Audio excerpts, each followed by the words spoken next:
Amen. Gloire à Dieu. Est-ce qu'on peut se tenir debout, s'il vous plaît? Est-ce que quelqu'un peut dire gloire à Dieu dans cette salle? Amen. Seigneur, bénis cette réunion ce matin. Bénis la prédication de ta parole. Seigneur, que cette parole soit rendue vivante, qu'elle puisse toucher chaque personne ce matin. Et d'avance, nous te donnons toute la gloire et l'honneur qui n'appartiennent qu'à toi seul. C'est au nom de Jésus que j'ai prié. Et toute cette Église, on peut dire Amen. Veuillez vous asseoir, s'il vous plaît. Très heureux d'être avec vous ce matin. Et également ce soir, à compter de 18 heures, il ne faut pas manquer ce soir parce que des deux réunions, ça va être la meilleure ce soir. Alors, si vous manquez ce soir, vous allez manquer la meilleure réunion. Mais ça va être quand même bon ce matin. Vous ne vous êtes pas déplacés pour rien. Et moi, je suis très heureux d'avoir vu tous ces vaillants soldats ce matin.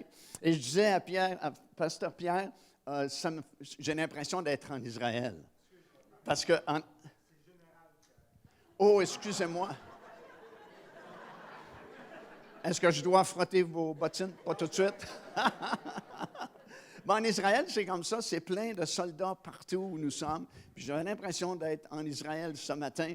Puis, dans un sens, c'est sécurisant parce que si ça tourne mal ce matin dans la réunion, l'armée est avec nous. Alléluia!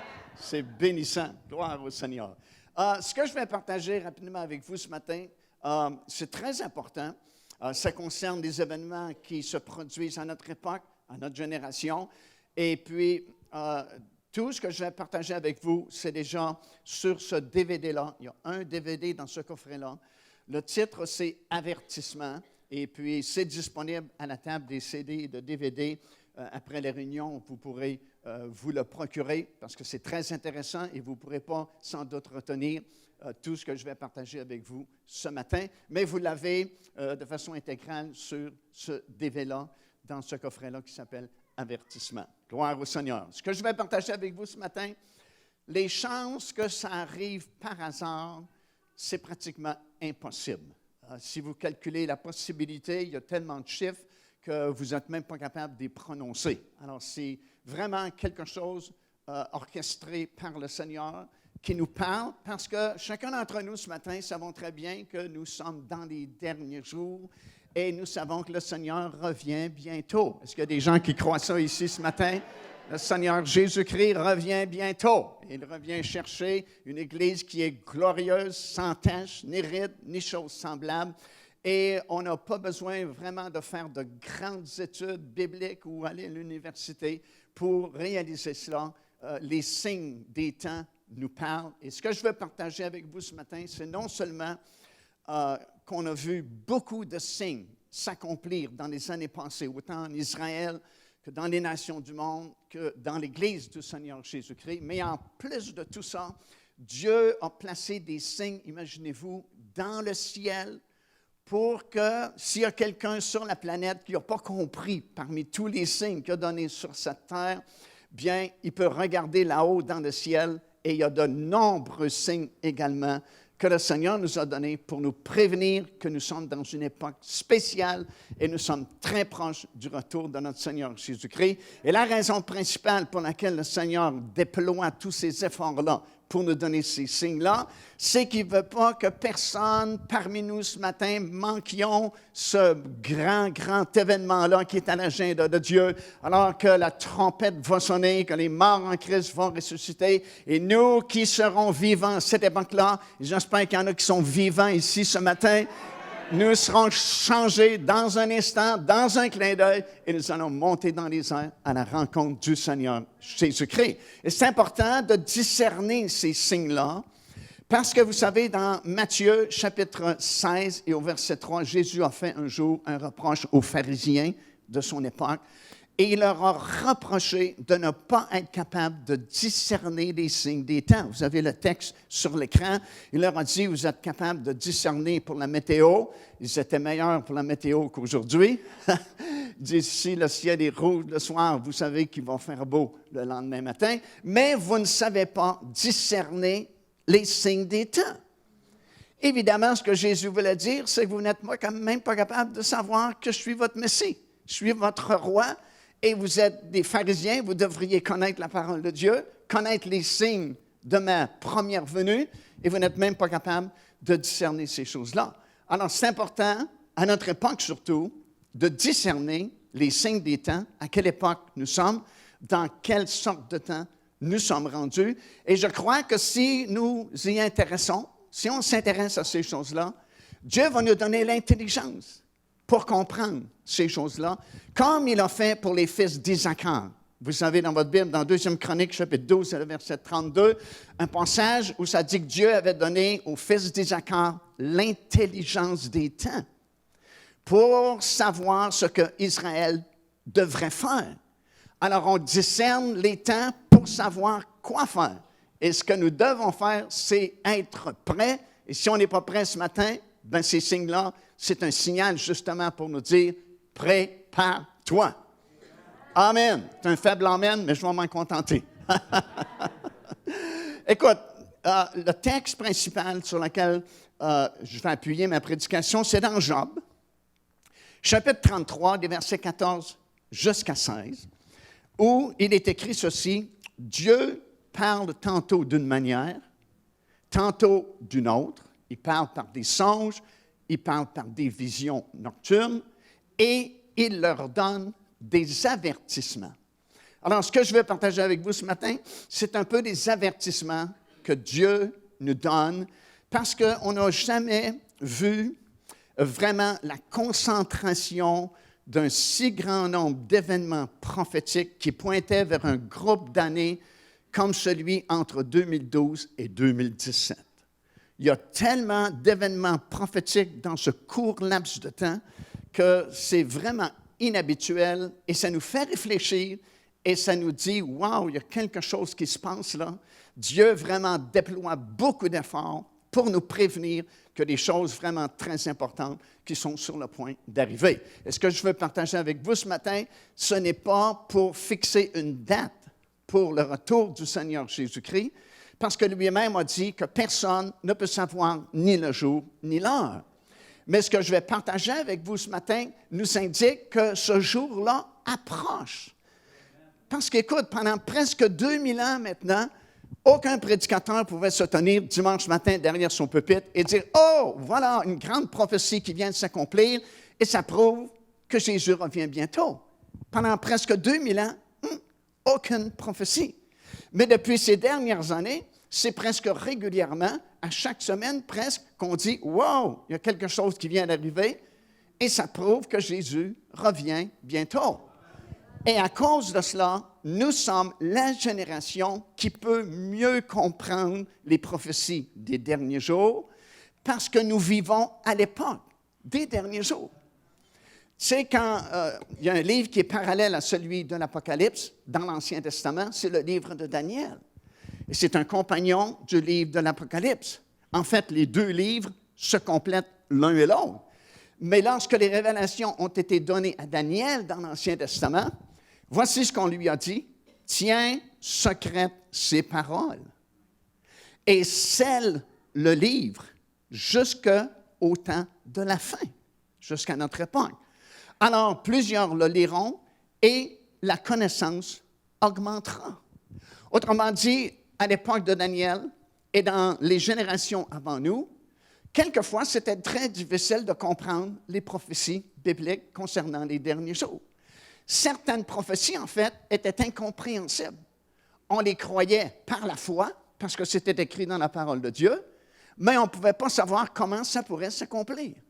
Par exemple, dans le livre de l'Apocalypse, ça parle de cette période des 7 années de tribulation de la fin, et pendant une partie, en fait la moitié de cette période-là, 3 ans et demi, Dieu va envoyer 2 hommes, 2 témoins, qui vont témoigner surtout à Israël durant cette période-là. Et puis, à la fin de leur témoignage, au bout de 3 ans et demi, l'Antéchrist, qui sera en contrôle à ce moment-là, va réussir à les tuer. Et ils n'auront pas de sépulture. La Bible dit que le gouvernement mondial, à ce temps-là, va laisser leurs cadavres sur la place de la ville pendant 3 jours et demi, sans sépulture. La place de la ville, c'est une ancienne expression hébraïque qui signifie le portique de l'autre côté de la porte dorée. Alors, vous avez la porte dorée qui est juste en face de la montagne des Oliviers, Et de l'autre côté de la porte d'entrée, c'est un endroit public qu'on appelait la place publique à l'époque. Et la Bible dit que le cadavre de ces deux hommes-là seront laissés sur la place publique pendant 3 jours et demi seulement. Et la Bible ajoute que le monde entier pourra les voir. Maintenant, avant notre génération, c'était difficile à comprendre comment le monde entier pouvait voir pendant 3 jours et demi seulement le cadavre de ces deux hommes-là. Parce qu'on ne pouvait pas voyager rapidement il y a des générations passées. On n'avait pas les moyens techniques modernes, mais aujourd'hui, on comprend très bien parce qu'il y a des satellites qui circulent le globe 24 heures par jour et on peut chercher l'image n'importe où sur la planète de façon instantanée. Alors aujourd'hui, non seulement on y croit, mais on peut comprendre que oui, c'est possible que le monde entier puisse voir le cadavre de ces deux hommes qui seront là seulement pendant 3 jours et demi de temps. Un autre exemple, c'est qu'il y a un prophète, le prophète Ésaïe, avait prophétisé concernant le retour du peuple juif en Israël dans les derniers jours. C'est dans le chapitre 11 et au verset 14. Il a dit « Ils voleront même sur l'épaule des Philistins qui est à l'ouest. » Et c'était très difficile à comprendre il y a des générations passées. Parce que comment pouvaient-ils voler pour revenir? Et M. Newton, qui était un chrétien, non seulement un savant, mais un chrétien, et un très bon enseignant de la parole de Dieu, surtout concernant les prophéties de la fin, disait qu'il croyait à son époque littéralement à ce verset-là. Puis il dit, un jour, même si on ne le comprend pas aujourd'hui, le peuple juif pourra voler dans les airs et revenir s'établir dans son pays. Et Voltaire, qui était son concitoyen à l'époque, disait, voyez comment le christianisme peut rendre un homme qui autrement aurait été intelligent et qui maintenant est idiot. Ne sait-il pas que personne ne peut voler? Et ne sait-il pas que si jamais un homme volait à plus de 60 km à l'heure, son corps se désintégrerait? Aujourd'hui, on peut voler pas mal plus vite que ça et ça se tient encore. Alors, c'était incompréhensible à l'époque, mais soudainement, les avions ont été inventés et on sait qu'on peut voler. Mais plus que ça, le prophète dit, ils vont voler au-dessus de l'épaule des Philistins. L'épaule des Philistins, c'est ce petit crochet que vous allez voir sur l'écran, sur le littoral d'Israël, à la hauteur de Haïfa, sur la mer Méditerranée. Vous avez le long du littoral comme une espèce de petit crochet comme cela. Et ce crochet-là s'appelait à l'époque l'épaule des Philistins.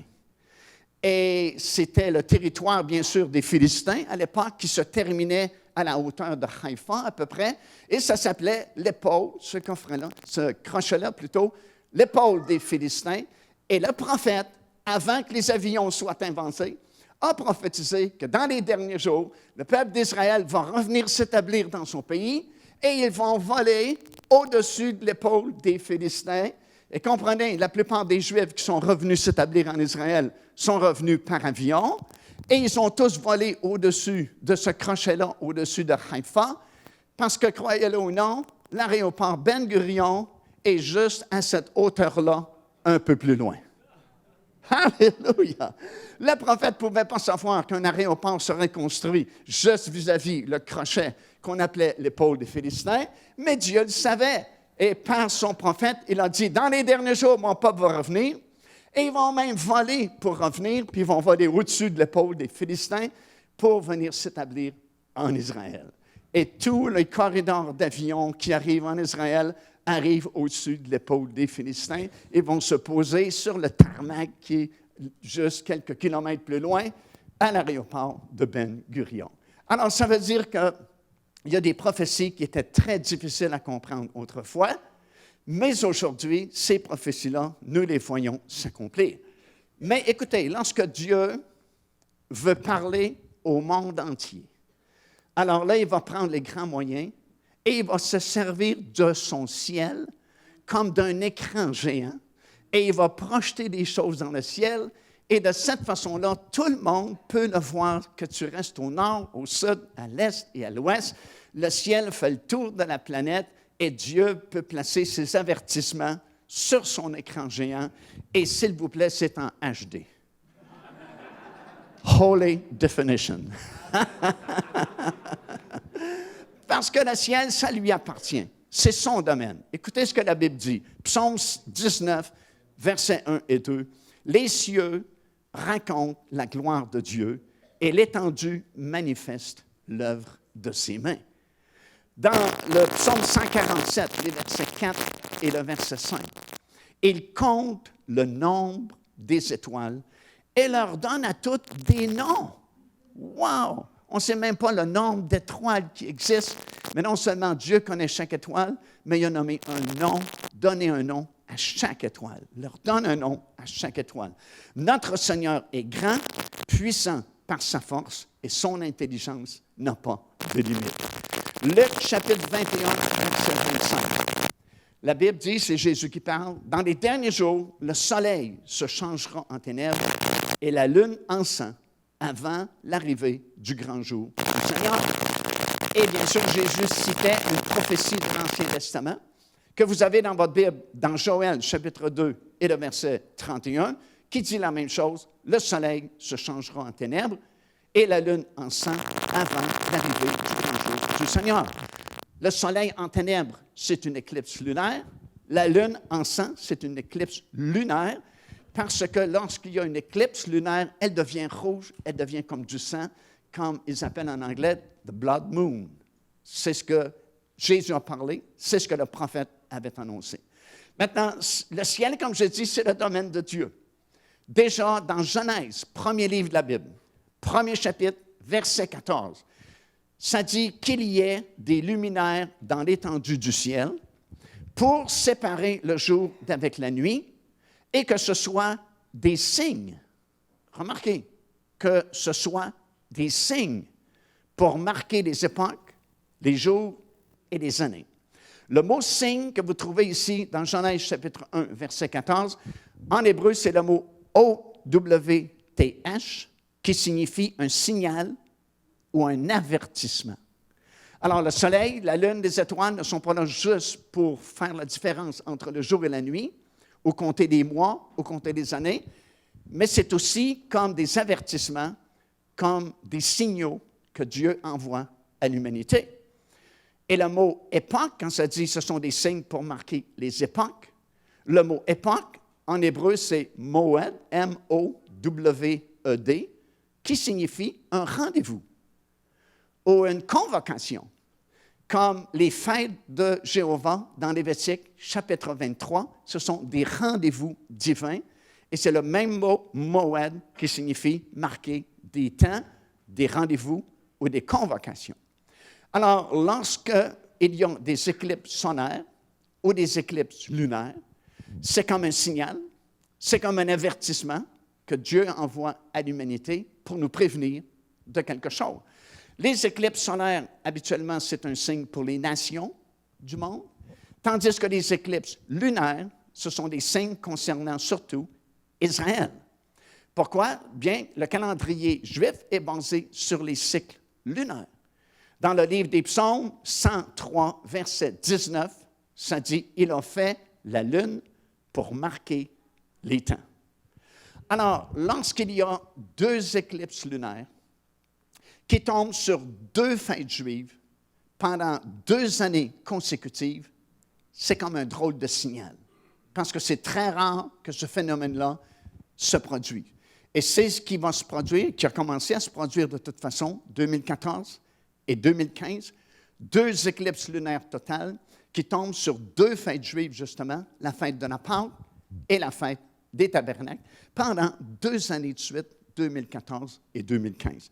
Vous avez sûrement entendu parler, parce que les journaux en ont parlé, les médias en ont parlé, de cette première éclipse lunaire qui s'est produite le 14 avril dernier. Et puis, il y en aura un autre cet automne, et la même chose l'année prochaine au printemps, et la même chose à l'automne, qui tombe curieusement sur 2 fêtes juives, la fête de la Pâque et la fête des Tabernacles. Et comme j'ai mentionné, c'est un phénomène déjà rare. C'est très peu souvent que c'est arrivé qu'il y a eu 2 éclipses lunaires qui tombaient sur 2 fêtes juives pendant 2 années de suite. Et pratiquement chaque fois que c'est arrivé, il y a quelque chose d'important qui s'est produit. Et puis là, je vais faire juste une récapitulation des récentes et dernières éclipses lunaires, et moins récentes aussi, parce que je vais commencer tout de suite en l'an 32 et l'an 33. On croit que Jésus a été crucifié dans ces années-là. Et l'événement important, c'est justement la crucifixion du Seigneur Jésus-Christ. Et il y a eu une tétrade, parce que lorsqu'il y a 2 éclipses lunaires qui tombent sur 2 fêtes juives pendant 2 années consécutives, on appelle ça une tétrade lunaire. Et il y a eu une tétrade cette année-là. La première éclipse lunaire est arrivée le jour de la fête de la Pâque, le 14 avril de l'an 32. La deuxième est arrivée lors de la fête des Tabernacles, le 7 octobre de l'an 32. Puis, ça s'est répété à la fête de la Pâque de l'an 33, le 3 avril. Et ça s'est répété à la fête des Tabernacles, le 27 septembre de l'an 33. Et en plus de cette tétrade lunaire, il y a eu, comme nous le savons, une éclipse solaire totale qui a duré pendant 3 heures de temps. On lit ça dans Marc, chapitre 15 et le verset 33, que le soleil s'est obscurci depuis midi jusqu'à 3 heures de l'après-midi. Alors, vous avez une tétrade lunaire et une éclipse solaire au milieu de cette tétrade lunaire. Et le changement que ça fait, bien sûr, c'est le début du temps de la grâce, dans lequel nous sommes encore pour très peu de temps avant que cette trompette sonne. Puis on s'en va en l'an 70. En l'an 70, il y a un événement important qui est arrivé, c'est que le temple de Jérusalem a été détruit par l'armée romaine. Jérusalem a été prise en captivité et c'est le début de la grande diaspora, la grande dispersion du peuple juif de par le monde entier. Et bien qu'il n'y ait pas eu de tétrade lunaire cette année-là, néanmoins, il y a eu 2 éclipses lunaires. La première, justement, sur la fête de la Pâque, le 14 avril de l'an 70, et la deuxième, lors de la fête des Tabernacles, le 8 octobre de l'an 70. Puis, il y a eu une autre tétrade en 1492. Et l'événement important qui s'est produit, c'est la grande expulsion des Juifs hors d'Espagne. Et la première éclipse lunaire s'est produite lors de la fête de la Pâque, le 2 avril 1493. L'autre, lors de la fête des Tabernacles, le 25 septembre 1493. Puis, l'année suivante, 2 autres éclipses lunaires, encore une fois sur la fête de la Pâque, le 22 mars 1494, et à la fête des Tabernacles, le 15 septembre 1494. Et le changement d'époque, c'était le début de grandes tribulations concernant le peuple juif. La prochaine tétrade lunaire s'est produite en 1949-50. Et en 1948, l'événement important, bien sûr, qui s'est produit en Israël, c'est la création de l'État d'Israël, comme vous savez, le 14 mai 1948.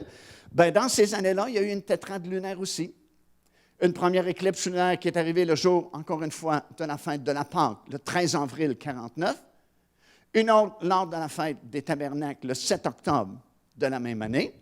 Et l'année suivante, en 1950, première éclipse lunaire lors de la fête de la Pâque, le 2 avril. Une autre éclipse lunaire totale lors de la fête des Tabernacles, le 26 septembre de la même année. Et le changement d'époque, bien sûr, c'était le début des accomplissements des prophéties de la fin, parce qu'évidemment, tant et aussi longtemps qu'Israël n'était pas recréé, la plupart des prophéties concernant les derniers jours ne pouvaient même pas s'accomplir parce qu'Israël n'existait tout simplement pas. Alors, il fallait d'abord, avant que le Seigneur revienne, qu'Israël revienne s'établir à nouveau et que le pays retrouve son nom, Israël, parce qu'Israël n'existait plus depuis l'an 70. On l'avait changé pour le nom de la Palestine. On avait même changé le nom de Jérusalem pour Alia Capitolina. Et le peuple a parti du pays. Le peuple n'était plus là, le nom du pays n'était plus là, le nom de Jérusalem n'était plus là, l'unité monétaire n'existait plus, l'armée n'existait plus, la langue elle-même était disparue du pays. Mais ce matin, alors que nous sommes réunis dans cette place, toutes ces choses-là sont revenues, ont été rétablies. Israël existe à nouveau comme un pays. Jérusalem existe encore comme une ville. Si vous allez en Israël, vous payez avec des shekels. L'unité monétaire est revenue. C'est une des meilleures armées du monde. Et croyez-le ou non, la langue est revenue aussi. On parle hébreu à nouveau en Israël à cause d'un certain monsieur qui s'appelle Ben Gurion, pas Ben Gurion, mais Ben Yehuda, qui est revenu de Russie et qui a rétabli l'ancien langage hébreu en Israël, et toutes ces choses qu'ils avaient perdues ont été retrouvées. La tétrade suivante, 1967, quel événement majeur que la libération de la ville de Jérusalem lors de la fameuse guerre des 6 jours. Et dans ces années-là, il y a eu encore une tétrade lunaire, 4 éclipses lunaires qui sont arrivées comme suit. La première, à l'occasion de la fête de la Pâque, le 24 avril 67. L'autre éclipse lunaire, lors de la fête des Tabernacles, le 18 octobre 67. Puis l'année suivante, la même chose, lors de la fête de la Pâque, le 13 avril 68. Et à l'occasion de la fête des Tabernacles, le 6 octobre 68. Puis le changement d'époque à ce moment-là, c'était la fin du temps des nations qui contrôlaient Jérusalem. Parce qu'écoutez, le 7 juin 1967, lorsque les soldats ont traversé sur leurs coudes la porte des Lions, parce qu'il y a une bombe qui avait éclaté qui permettait l'accès de l'autre côté de la porte des Lions, les soldats israéliens sont entrés par cette porte-là. Et si vous traversez la porte des Lions, vous êtes à quelques pas seulement du fameux mur des Lamentations. Et Moshe Dayan, qui était le commandant de l'armée en 1967, avait dit qu'il n'avait fait aucun plan pour capturer à nouveau la vieille ville de Jérusalem parce que c'était impossible à retrouver. Mais c'est comme si Dieu leur a présenté Jérusalem-Est, comme on l'appelait à l'époque, ou la vieille ville de Jérusalem, là où se trouvent vraiment tous les lieux saints, comme Golgotha, la chambre haute, la montagne des Oliviers, l'esplanade du Temple, et ainsi de suite. Et c'est comme si Dieu leur a donné ça sur un plateau d'argent. Ils ont avancé jusqu'au mur de Lamentation, n'ont rencontré que très peu de résistance, et dans l'espace de quelques heures à peine, se sont rendus maîtres de l'esplanade du Temple. Et vous avez sûrement vu cette photo qui a fait le tour du monde à l'époque, alors que M. Rabin et Moshe Dayan, qui était commandant de l'armée à cette époque-là, et quelques soldats autour d'eux, ont enlevé leur casque de soldats, ont placé leur casque sur leur poitrine à la hauteur de leur cœur, et ils ont regardé le mur des Lamentations comme si c'était Dieu lui-même. Et on peut comprendre l'émotion qu'il y avait parce qu'en cette journée-là, qu'Israël se rendait maître de la vieille ville de Jérusalem et de l'esplanade du Temple, ça faisait environ 2400 ans que Jérusalem n'appartenait plus à Israël. Mais 2400 ans passés, c'est l'Empire babylonien qui avait envahi Israël puis s'était rendu maître de Jérusalem. Puis en plus, c'était les Perses et les Mèdes, ensuite la Grèce, ensuite Rome, ensuite différentes nations, l'Empire ottoman. Et en 67, c'était la Jordanie qui contrôlait Jérusalem-Est, la vieille ville de Jérusalem. Mais en cette journée-là, Jérusalem a été libérée et ils ont déclaré qu'ils étaient entrés aujourd'hui dans le lieu très saint pour ne plus jamais en ressortir. Et quelques heures plus tard à peine, le drapeau israélien flottait à côté du dôme du rocher. Et là, Moshe Dayan s'est assis avec les représentants de la Jordanie dans la petite mosquée qui est au sud du dôme du rocher, qui s'appelle la mosquée d'El-Aqsa. Et il a fait une entente historique avec eux, leur laissant la juridiction de l'esplanade du Temple à ce qu'on appelle le Waqf, qui est la police religieuse jordanienne, pour éviter un conflit mondial. Parce que déjà, comme je viens de dire, le drapeau israélien flottait à côté du dôme du rocher.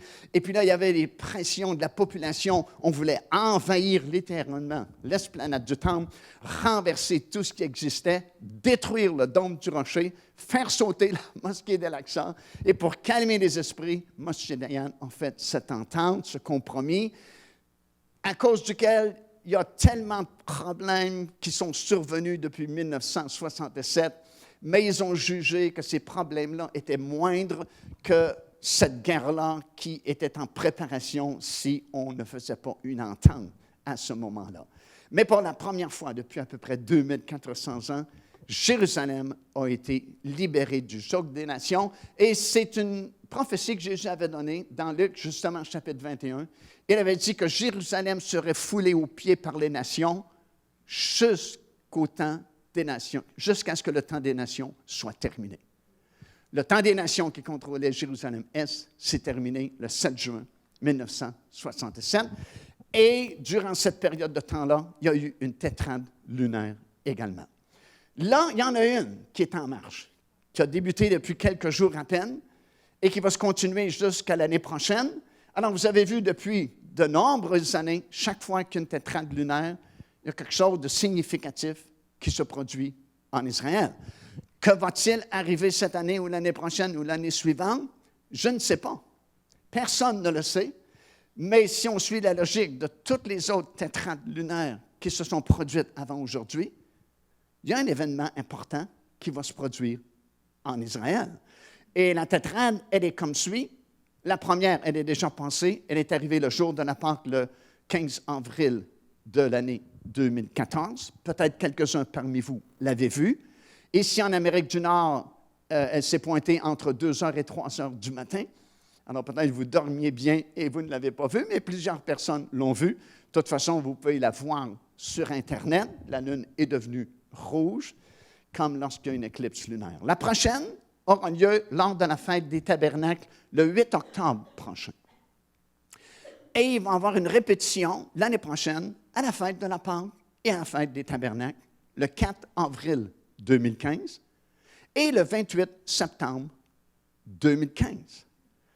Et non seulement il y a cette tétrade lunaire en 2014 et en 2015, mais on prévoit qu'à l'occasion de la dernière éclipse lunaire, au mois de septembre 2015, à l'occasion de la fête des Tabernacles, non seulement ce sera une éclipse lunaire, mais ce sera ce qu'on appelle maintenant une supermoon.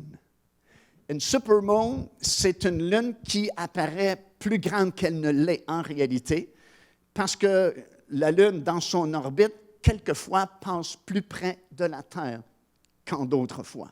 Et lorsque les fois où la Lune, dans son orbite, passe plus proche de la Terre, elle apparaît plus grosse qu'elle ne l'est en réalité, et on appelle ça maintenant une supermoon.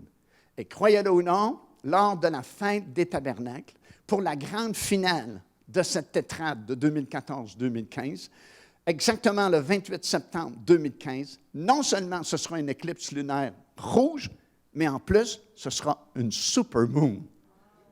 Alors, ça veut dire qu'écoutez, en Israël, encore aujourd'hui, les Juifs qui respectent les traditions et tous les Juifs religieux, à l'occasion de la fête des Tabernacles, font toujours leur cabane à l'extérieur de leur maison ou de leur appartement, en bois rudimentaire, en souvenir d'Israël quand ils ont sorti d'Égypte, qui devaient avoir des abris temporaires. Et ça se répète à chaque année, mais là, l'année prochaine, à la fête des Tabernacles, alors que plusieurs maisons en Israël auront construit leur abri en bois sur leur galerie ou leur patio, leur balcon ou dans leur cour, non seulement en cette journée-là, du 28 septembre, il y aura une éclipse lunaire et la Lune deviendra rouge comme du sang, mais en plus, ce sera une supermoon et c'est la seule éclipse lunaire qui sera vue en Israël.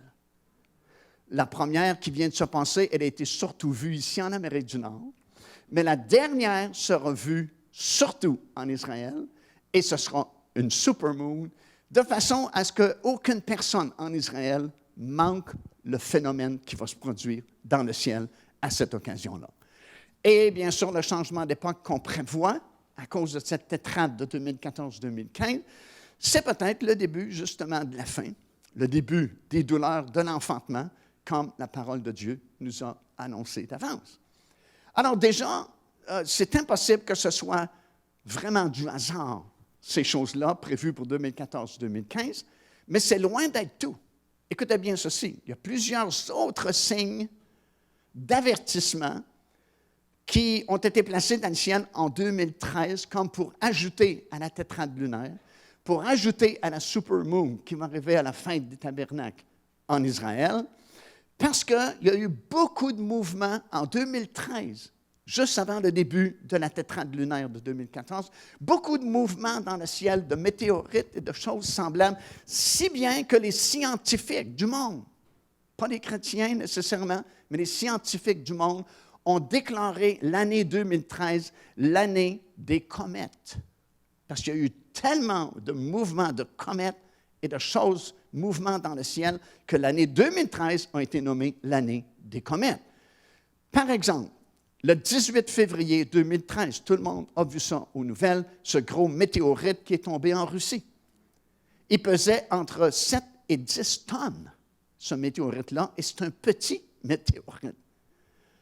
En 2013 également, phénomène vraiment très spécial, à l'occasion de la démission du pape Benoît XVI, il y a 2 éclairs qui ont frappé le toit de la basilique Saint-Pierre de Rome à Rome. Et cette photo-là, c'est vraiment accidentel, de façon accidentelle qu'elle a été prise, parce que ce sont des journalistes français qui étaient là pour l'événement de démission du pape. Il devait faire son discours. Et on attendait dans la place Saint-Pierre de Rome, qui était bondée de monde. Et les journalistes étaient en train, justement, d'installer leurs caméras pour filmer le pape et puis capter son discours, lorsqu'une première éclair a frappé la toiture de la basilique Saint-Pierre de Rome. Et ils l'ont manqué. Mais c'était tellement impressionnant que tout de suite, parce que leur caméra était déjà prête pour filmer l'allocution du pape, ils ont braqué leur caméra vis-à-vis la basilique Saint-Pierre de Rome. Et c'est comme si Dieu dit, vous l'avez manqué, mais je vais vous en donner un autre signe. Deuxième éclair. Et là, ils l'ont prise en photo et ça donne ça. Et ça, c'est un phénomène très rare. Je pense que ce n'est jamais arrivé sur la basilique Saint-Pierre de Rome au moment même où Benoît XVI donnait sa démission, qui était quand même une surprise, mais qui avait été prophétisé par un frère chrétien il y a plusieurs années passées, croyez-le ou non. Et c'est vraiment spectaculaire, ces choses-là. Et tu sais, il n'y a pas beaucoup de chances que ce soit par hasard que ça arrive justement dans ces années-là, ça aussi. On prend ça plutôt comme un avertissement de Dieu, que quelque chose de spécial qui se passe aussi au niveau de Rome, au niveau de la papauté, parce que selon même leur propre prophétie de l'Église catholique, c'est le dernier pape actuellement. Parce qu'il y a un monsieur Malachi dans la religion catholique, qui n'est pas le Malachi dans votre Bible, qui avait prophétisé toutes les armoiries et les devises de tous les papes depuis de nombreuses années, et il ne s'est pas trompé dans tout ce qu'il avait annoncé d'avance. Et c'était documenté et écrit dans des livres à l'époque, et on peut constater l'authenticité de ces paroles, jusqu'à ce pape qui est là présentement. Malachi n'avait pas prophétisé ni de devises, ni d'armoiries pour ce peuple-là, mais contrairement à tous les autres prophéties qu'il avait données, il l'a tout simplement appelé Pierre de Rome, comme pour dire c'est le dernier pape, parce qu'il n'y a pas eu d'autres prophéties après ce pape-là. Et c'est comme s'il voulait dire c'est le dernier pape, et on referme la boucle, parce que selon cette religion-là, le premier pape était Pierre, l'apôtre Pierre. Maintenant, on sait que ce n'est pas vrai selon la parole de Dieu, mais selon leur tradition, Pierre, l'apôtre Pierre biblique, aurait été le premier pape. Et c'est pourquoi aucun pape dans toute la lignée des papes n'a osé prendre le nom de Pierre. Mais Malachi, de la religion catholique, avait prophétisé que ce dernier pape-là serait Pierre de Rome. Il ne voulait pas dire nécessairement qu'il s'appellerait Pierre, mais c'est comme s'il voulait dire, ça va refermer la boucle, ça a commencé avec Pierre à Rome, et ça, c'est le dernier pape, Pierre de Rome. Mais ce qu'il a prophétisé plutôt, c'est que pendant le règne de ce dernier pape-là, Rome connaîtra de grandes tribulations et la ville sera détruite. C'est quand même intéressant à la lumière de ce que nous connaissons de l'histoire de la papauté et de ce signe-là surnaturel, parce que les éclairs, le tonnerre, la lune, le soleil, les étoiles, ce n'est pas les hommes qui contrôlent ça, c'est contrôler un niveau un petit peu plus haut, c'est contrôler là-haut dans le ciel. Alors je me dis, c'est un curieux hasard qu'il y a 2 éclairs, justement, qui tombent sur la toiture de la basilique Saint-Pierre de Rome, alors que le pape donne sa démission et que, selon leur propre prophétie, le dernier pape va être nommé et que c'est durant le règne de ce dernier pape-là que Rome va tomber et qui va gouverner au milieu de grandes tribulations, selon les paroles de leur Malachi. En plus, vers la fin de l'année 2013, tu as eu cette fameuse comète qu'on a appelée la comète Ison, ou la comète Ison, qui était tellement brillante qu'on pouvait la voir à l'œil nu. Je ne sais pas si vous avez eu l'occasion de la voir, mais à Montréal, du côté de l'ouest, vous pouviez la voir vers la fin de l'après-midi, tellement elle était brillante. Et c'est un curieux nom aussi, Ison, Et elle est apparue, croyez-le ou non, drôle de hasard également, le premier jour de la fête de Hanouka, qui est la fête de la dédicace, comme c'est écrit dans Jean, chapitre 10 et le verset 22, que Jésus a célébré aussi quand il est venu sur la terre il y a 2000 ans passés. Alors, c'est curieux que cette fameuse comète Ison est apparue justement le premier jour de la fête de Hanouka. Alors, vous pouvez voir sur le tableau suivant, vous avez les 4 lunes rouges et la fameuse comète Ison comme un avertissement que la tétrade arrive. Et tout ce qu'on a mentionné avec la supermoon, déjà, si vous faites des calculs de probabilité, vous ne serez sûrement pas capable de lire les chiffres parce qu'il y en a trop. Donc, ça ne peut pas vraiment être un hasard. J'ai l'impression que Dieu nous parle, veut nous dire quelque chose. Mais ce n'est pas tout. Il y a encore d'autres hasards organisés, je pense, par Dieu. Puisque, au milieu de ces 4 éclipses lunaires, croyez-le ou non, il va se produire 2 éclipses solaires en plein milieu des 4 éclipses lunaires.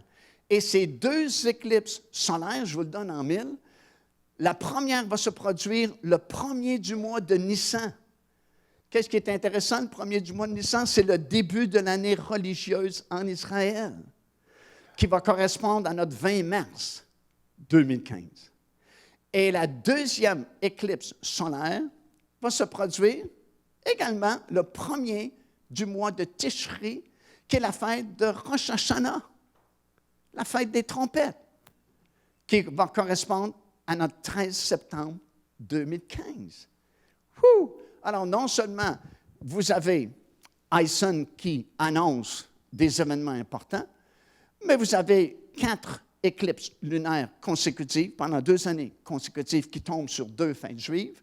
Vous avez la supermoon qui va se produire en Israël lors de l'éclipse lunaire à l'occasion de la fête des tabernacles en 2015. Et en plus, en 2015, vous avez 2 éclipses lunaires, solaires plutôt, une totale et une partielle, qui tombent la première sur la première journée du début de l'année religieuse et l'autre la première journée de l'année civile en Israël.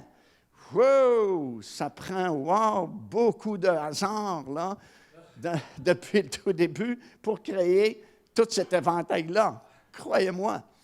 Et en plus, comme si ce n'était pas assez, 2015, c'est une année sabbatique. Et 2017, c'est une année de jubilé. Et si vous connaissez votre Bible un peu, vous savez ce qui doit arriver à l'année de jubilé.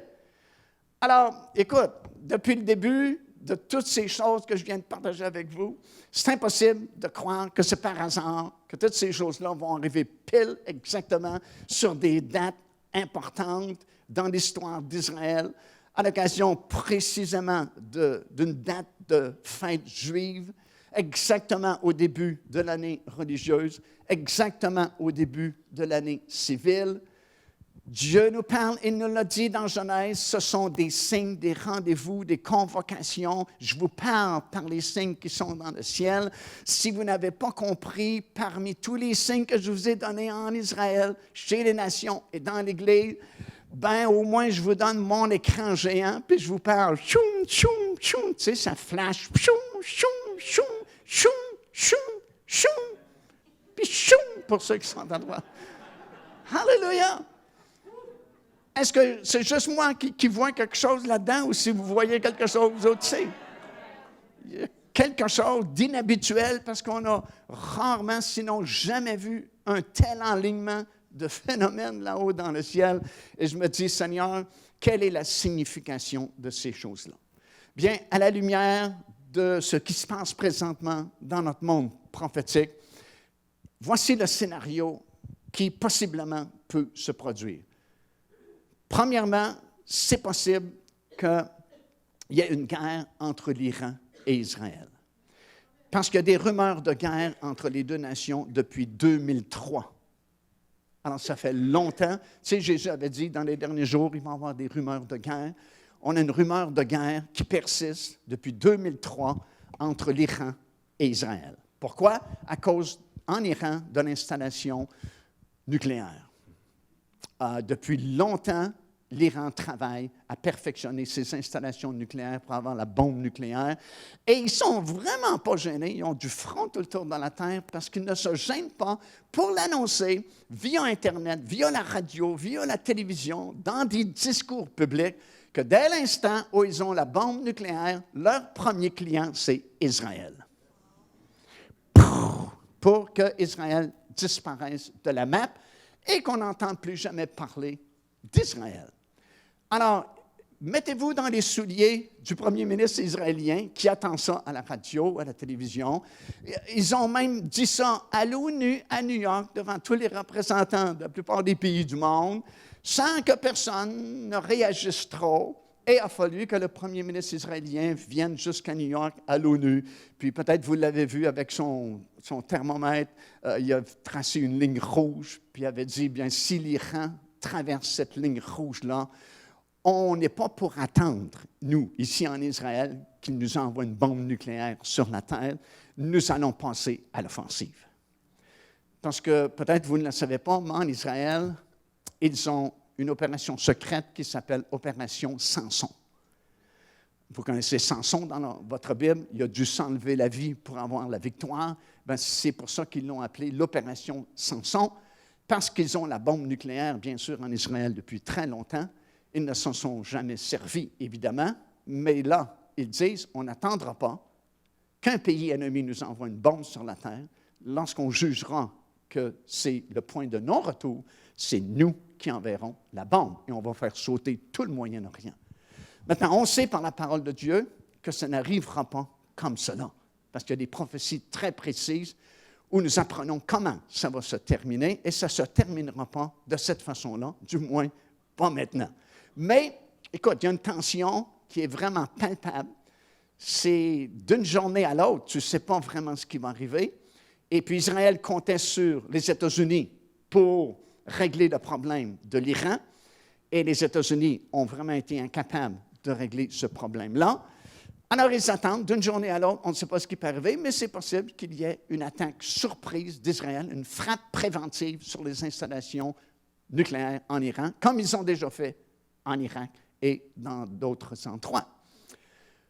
Si jamais il y avait une frappe israélienne, c'est certain qu'il y aurait une riposte de l'Iran et de plusieurs autres pays qui s'enligneraient avec lui, et ça nous conduirait peut-être à la fameuse attaque de Ézéchiel, chapitre 38, où plusieurs nations sont mentionnées, dont l'Iran, comme premier partenaire avec la Russie, cette grande puissance qui est au septentrion d'Israël, et ça pourrait conduire à ce qu'on appelle en jargon biblique la bataille de Gog et Magog, c'est-à-dire cette coalition-là de nations qui, selon la Bible, vont faire une attaque surprise sur Israël. On sait même le corridor que cette armée va emprunter pour attaquer sur les montagnes d'Israël, c'est par la vallée de Bassan. Et dans certaines productions que vous avez, surtout dans le coffret qui s'appelle Botzra, Armageddon et le retour du Seigneur, nous sommes là, dans le nord complètement d'Israël, dans un endroit qui s'appelle la forteresse de Nimrod. Et lorsqu'on est dans cette forteresse-là, qui est un château qui a été construit à l'époque des croisés pour se protéger des attaques en provenance de Damas, en Syrie, vous avez une vue imprenable du nord d'Israël, de la Syrie et du Liban, qui est à gauche d'Israël, et vous êtes en plein milieu de la vallée de Bassan. Et c'est par cette vallée-là que cette grande coalition de nations va se pointer en Israël. Mais là, c'est curieux, parce que ce ne sera pas une guerre conventionnelle comme d'habitude, parce que Dieu dit, lorsque Gog et Magog vont faire cette attaque, la fureur va me monter dans les narines. Et comprenez-vous, ce matin, je ne voudrais pas être le sujet de causer la fureur monter dans les narines de Dieu. Je préfère sa grâce, sa miséricorde et son amour. Il dit, la fureur va me monter dans les narines. Et dit-il, c'est moi qui va intervenir et infliger une grande défaite à cette coalition-là, une grande humiliation. Alors peut-être qu'on est en ligne pour ça. Ou, deuxièmement, comme vous savez, depuis un certain temps, les États-Unis appliquent une pression très forte sur Israël pour qu'on signe une entente entre Palestiniens et Israéliens en vue de la création d'un État palestinien avec, devinez quoi, Jérusalem-Est comme capitale de l'État palestinien. Et il y a énormément de pression. Peut-être que vous avez suivi un peu les négociations du secrétaire d'État américain, M. Kerry, en Israël depuis plusieurs mois, qui s'est terminé à la fin d'avril sans succès. Mais la pression existe toujours sur Israël pour qu'il y ait une fameuse entente de signer. Et non seulement on demande Jérusalem-Est, ce qui a été capturé en 1967, comme capitale de l'État palestinien, à côté de l'État israélien, mais les Américains ont demandé à Israël de céder la Judée et la Samarie au contrôle palestinien. Imaginez, Samarie, la Judée, c'est typiquement hébreu, c'est typiquement Israël. Le désert de Judée, c'est là que les prophètes ont prêché. Et puis la Judée, la Samarie, c'est les racines mêmes d'Israël. Et on demande à Israël de céder la Judée, le contrôle de la Judée et la Samarie au profit de l'État palestinien. Et Israël subit cette pression-là. Et récemment, les États-Unis d'Amérique ont dit à Israël, c'est non seulement nous maintenant, les Américains, qui mettons une pression sur vous, mais c'est la plupart des pays du monde également qui mettent une pression sur vous pour vous provoquer à signer cette entente-là avec les Palestiniens, parce que sinon, vous êtes en train de vous isoler vous-même de toutes les nations du monde. Et si vous connaissez un peu vos prophéties bibliques, bien malheureusement, c'est ce qui va arriver. Israël va être de plus en plus isolé des nations du monde, à un tel point qu'à la fin complètement, la Bible dit toutes les armées ou toutes les nations du monde vont envoyer des représentants dans la vallée de Megiddo pour attaquer une dernière fois Jérusalem et se débarrasser une fois pour toutes de la race juive. C'est toutes les nations du monde. C'est écrit noir sur blanc dans votre Bible. Alors, il y a un effet d'isolation qui est en train de se produire actuellement, qui va nous conduire inévitablement à une isolation totale à la fin de cette année de tribulation. Alors, c'est vraiment très fort ce qui se passe présentement. Et je parlais avec un frère d'Israël, justement, il y a une couple de jours passés, alors qu'on prenait un repas ensemble, puis il me disait, maintenant que les négociations ont échoué, on sait qu'il y a une guerre qui est pratiquement inévitable dans la région maintenant. Parce que tant et aussi longtemps qu'on discute d'une possibilité de paix, possibilité d'entente, bien, chaque parti reste un peu sur ses positions, puis ils attendent au cas où on réglerait quelque chose. Mais là, sachant que ce n'est pas possible de régler quoi que ce soit dans la situation actuelle, c'est comme tout le monde se dit maintenant, la seule solution, c'est de prendre les armes et d'attaquer et aller de l'avant. C'est le sentiment qui prévaut actuellement parmi les hauts placés en Israël et parmi les ennemis d'Israël également. Alors, la conclusion de tout cela, c'est possible qu'il y ait une guerre entre l'Iran et Israël. Tu sais, ça fait des années qu'on en parle. C'est possible qu'Israël décide de faire une frappe préventive pour empêcher l'Iran d'aller plus loin. C'est possible aussi qu'il y ait un État palestinien qui soit créé. C'est possible que ça arrive. Je ne sais pas s'ils céderont Jérusalem-Est comme capitale, ça c'est peu probable, mais c'est peut-être possible qu'il y ait un État palestinien qui soit créé à même les terres d'Israël. J'ai été vraiment surpris il y a quelques semaines passées d'entendre de la bouche du premier ministre israélien dire que dans le fond, ce serait sans doute une bonne chose qu'il y ait un État palestinien parce que ça voudrait dire que c'est la prospérité pour tout le monde dans la région. Et d'entendre ça de la bouche du premier ministre israélien, tu sais qu'il y a eu, comme on dit en bon québécois, du tordage de bras. Parce que normalement, aucun premier ministre israélien va déclarer une chose semblable. Alors, c'est possible qu'il y ait un État palestinien qui soit créé, à même les terres d'Israël. C'est possible qu'il y ait une entente de paix entre Israël et les Palestiniens. Pourquoi je dis ça? Parce que dans Daniel, chapitre 9 et le verset 27, un verset qu'on cite très souvent, et dans notre Bible en français, c'est plus difficile à comprendre le vrai sens de ce verset-là, parce que dans la plupart de nos traductions en français, ça dit, parlant de l'Antéchrist, il fera une solide alliance entre Israël et plusieurs pays aux alentours d'Israël. Mais dans le texte original et dans d'autres versions, en anglais par exemple, c'est mieux traduit que habituellement Louis II en français, il est écrit ceci, parlant de l'Antéchrist, il confirmera l'entente. Alors, il y a une différence entre confirmer une entente et faire une entente. Vous me suivez? En français, ça dit « il va faire une entente » ou « va faire une alliance ». Mais dans le texte original, ça dit « il va confirmer l'alliance ». Et le mot utilisé en hébreu, c'est « gabar », G-A-B-A-R, qui veut dire « rendre plus fort ».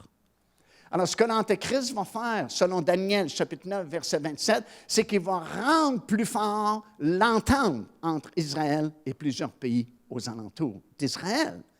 Pour rendre plus fort l'entente, il faut que déjà une entente ait été signée. Alors, c'est pourquoi je vous dis que c'est possible, dans les jours, les mois qui sont devant nous, qu'il y ait une entente, finalement, entre Israël et les Palestiniens, qui va conduire nécessairement à une guerre d'une façon ou d'une autre, et qui va conduire inévitablement aussi à la guerre de Gog et Magog, Ézéchiel 38. Et après cette défaite humiliante, là, cet homme va se pointer et va confirmer l'alliance qui avait déjà été signée quelque temps auparavant. Et là, finalement, les gens vont dire paix, paix et sécurité.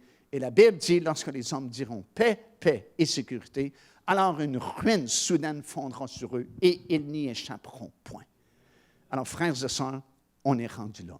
Et en conclusion, finalement, qu'est-ce que Dieu dit de tout ça? Il dit ceci dans Joël, chapitre 3, et le verset 2. Joël, chapitre 3, verset 2. Dieu dit, « J'entrerai en jugement contre ces nations au sujet de mon pays qu'elles se sont partagées. » Alors écoutez, tout ce que vous avez entendu depuis le début de ce message, c'est impossible que ce soit le fruit du hasard.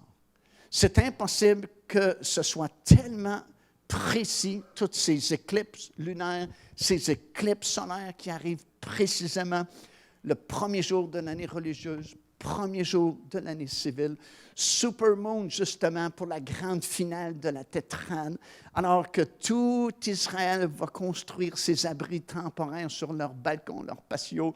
Non seulement verront-ils une éclipse lunaire, une lune rouge, comme plusieurs versets nous ont prophétisé à l'avance, mais ce sera une supermoon. C'est comme si Dieu dit, je ne veux pas que personne manque ce signe-là en Israël comme ma grande finale de la tétrade.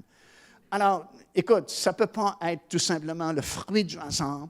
Je crois de tout mon cœur que Dieu nous parle. Ce sont d'autres signes qui s'ajoutent déjà à plusieurs autres signes qui sont déjà accomplis dans les trois groupes qui existent, Israël, l'Église du Seigneur Jésus-Christ et les nations du monde. Et en conclusion, il y a trois conclusions à ce message-là. Je vais finir par finir.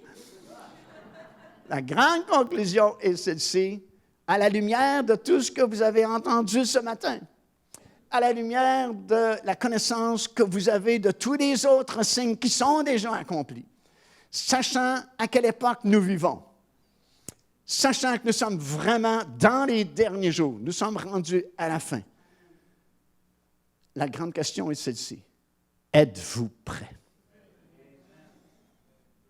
Si tu es prêt, tant mieux, parce que d'après moi, le son de ce chauffeur, cette trompette, n'est pas tellement loin. Ça ne peut pas être tellement loin, parce qu'il y a trop de signes qui s'accomplissent. Puis encore une fois, dans ce groupe d'années-là, entre 2012 et 2017, c'est vraiment invraisemblable le nombre d'événements prophétiques qui se bousculent dans leur accomplissement. Il y a quelque chose dans l'air. Alors, si vous êtes prêts, vous savez que vous êtes prêts ce matin, tant mieux, parce que ça ne vous prendra pas par surprise lorsque la trompette va sonner, boum, dans une fraction de seconde, un instant, un clin d'œil, bye-bye Montréal, bye-bye Québec, bye-bye l'Amérique du Nord. Wouh! On est parti dans les airs à la rencontre du Seigneur. Alléluia! Wouh! Gloire au Seigneur! Mais si tu n'es pas prêt, c'est mieux de te préparer tout de suite. Je vais inviter les musiciens, s'ils veulent revenir, s'il vous plaît. Et j'aimerais que tous, on ferme nos yeux pendant quelques secondes dans cette salle ce matin en terminant. juste quelques instants et qu'on puisse entrer en nous-mêmes. Vous savez, comme ce fils prodigue qui avait dépensé tout l'argent de l'héritage de son père, et après avoir tout dépensé, alors qu'il n'avait plus d'amis, personne pour le soutenir, alors qu'il était obligé de manger avec les pourceaux, la Bible dit, il est entré en lui-même. Et il a réfléchi à sa condition. Et il a pris la bonne décision de revenir vers son Père. Et peut-être qu'il y a des gens ici ce matin qui ont besoin d'accepter le Seigneur Jésus-Christ comme sauveur de leur vie. Peut-être que vous ne l'avez jamais accepté comme votre Seigneur, votre sauveur. Mais si vous êtes ici ce matin, encore une fois, ce n'est pas par hasard que vous êtes ici, parce que Dieu vous cherche, Dieu vous aime, Dieu veut vous sauver, alors que vous acceptez son Fils, le Seigneur Jésus-Christ, comme votre Seigneur et Sauveur personnel. Et peut-être qu'il y a plusieurs autres personnes ici ce matin qui, honnêtement, ressentent, alors qu'ils sont entrés en eux-mêmes, qu'ils ne sont vraiment pas prêts. Si la trompette sonnait aujourd'hui, vous n'êtes pas prêts à partir. Souvent, quand la question est posée, « Est-ce que vous êtes prêts? » On répond « Oui ». Mais on sait très bien qu'il y a quelque chose qui ne marche pas dans notre vie. On sait très bien que notre relation avec le Seigneur n'est pas ce qu'elle devrait être. Vous connaissez votre cœur. Vous connaissez votre vie. Et pendant que les yeux sont fermés et que nous prions, nous intercédons pour toutes ces personnes-là, j'aimerais juste vous demander de lever la main, tous ceux et celles qui, honnêtement, dans leur cœur, peuvent dire, je ne suis pas vraiment prêt. Il faut que je me rapproche du Seigneur. Il faut que j'abandonne telle chose. Il faut que je laisse en arrière tel péché. Il faut que je me reconsacre au Seigneur Jésus-Christ devant le sérieux de cette époque dans laquelle nous sommes, devant tous ces signes que Dieu déploie devant moi, autant sur la terre que dans le ciel. Je sais que je dois me rapprocher. Voulez-vous juste lever votre main, tous ceux et celles qui disent, j'ai besoin, oui, oh, plusieurs personnes.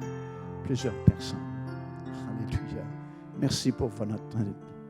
J'aimerais qu'on puisse se tenir debout, tout le monde ensemble, s'il vous plaît. Merci Seigneur Jésus. Alléluia. Gloire à Dieu. Comprenez une chose ce matin avant qu'on termine cette réunion. Ce n'est pas une question de religion. Ce n'est même pas une question de réunion dans une église quelconque. Mais c'est vraiment une relation personnelle avec Dieu. Une relation personnelle avec le Seigneur Jésus-Christ.